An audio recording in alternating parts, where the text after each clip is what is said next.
RJD প্রধান তথা বিহারের প্রাক্তন মুখ্যমন্ত্রী লালু প্রসাদ যাদব এবং তার পরিবারের বিরুদ্ধে দুর্নীতির মামলার তদন্ত চলছে। অভিযোগ, জমির বদলে রেলে চাকরির প্রতিশ্রুতি দিয়েছিলেন লালু। শুধু লালু একা নন, এই দুর্নীতিতে জড়িয়ে তার পরিবারের সদস্যরাও। সেই মামলার তদন্তের স্বার্থে মঙ্গলবার লালুর স্ত্রী তথা বিহারের প্রাক্তন মুখ্যমন্ত্রী রাবড়ি দেবী এবং পুত্র তেজস্বী যাদবকে দীর্ঘক্ষণ জেরা করেন ইডি আধিকারিকেরা। দুজনকে আলাদা আলাদা ঘরে বসিয়ে চলে জিজ্ঞাসাবাদ পর্ব। বুধবার পালা লালুর।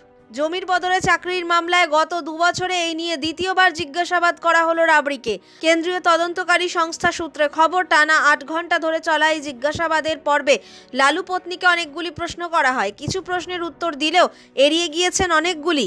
তদন্তে বেশ কিছু নতুন তথ্য প্রকাশ্যে এসেছে। সেই তথ্যের ভিত্তিতে লালু এবং তার পরিবারের সদস্যদের জিজ্ঞাসাবাদ করা প্রয়োজন বলে মনে করছেন তদন্তকারীরা।